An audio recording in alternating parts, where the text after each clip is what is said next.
Hello, आज हम लोग ईयर सर्जरी के बारे में बात करते हैं। ईयर सर्जरी कैसे करते हैं, क्या होता है, प्रोसेस क्या है।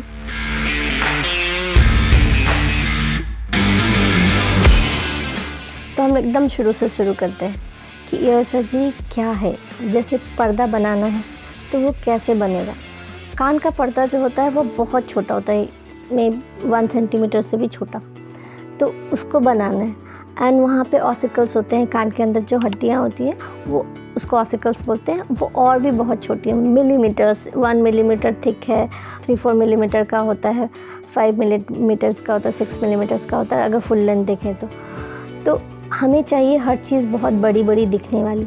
तो उसके देखने के लिए, विजिबिलिटी के लिए, और वो एकदम अंधेरी कोठरी में जैसे रहता है, तो उसको देखने के लिए हमारे पास 2 तरह का चीज़ है। एक है माइक्रोस्कोप और एक है एंडोस्कोप। तो अगर माइक्रोस्कोप यूज़ किया जाता है तो उसको हम लोग बोलते हैं माइक्रोस्कोपिक सर्जरी। उसमें क्या होता है कि चीज़ें बहुत बड़ी बड़ी दिखती हैं ताकि सारे स्ट्रक्चर्स क्लियर हो और जो डैमेज ना हो, क्योंकि सब बहुत डेलिकेट स्ट्रक्चर हैं, बहुत थिन छोटे छोटे स्ट्रक्चर्स होते हैं, तो उसको चोट ना हो। वहाँ से कान से के अंदर से एक फेशियल नर्व भी जाता है, जो हमारा फेशियल एक्सप्रेशन, चेहरा मुँह टेढ़ा होना, अगर उसमें चोट लग जाए तो ये सब हो सकता है। तो उसको अवॉइड करना होता है। तो इसलिए हमें स्ट्रक्चर्स भी बड़े बड़े दिखाई देने चाहिए, क्लियर दिखाई देने चाहिए, विजिबिलिटी अच्छी होनी चाहिए।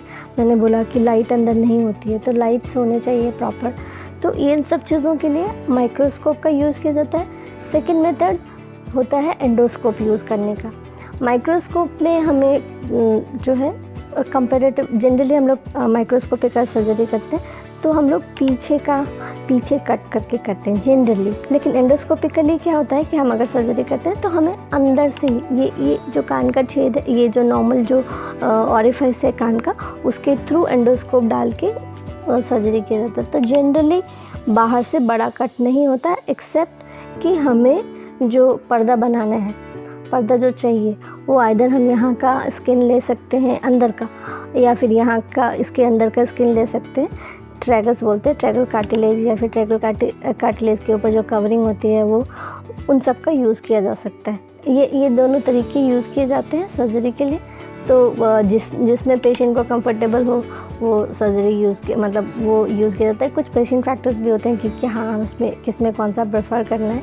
अगर कोई और सर्जरी साथ में नहीं करनी है, हमें मैस्टोइड नहीं खोलना है, पीछे का भाग भी कान का ही भाग होता है, पीछे की कान की हड्डी है, तो उसका सर्जरी नहीं करना है, तो हम लोग एंडोस्कोपिक सर्जरी भी कर सकते हैं ज़्यादा ईजीली।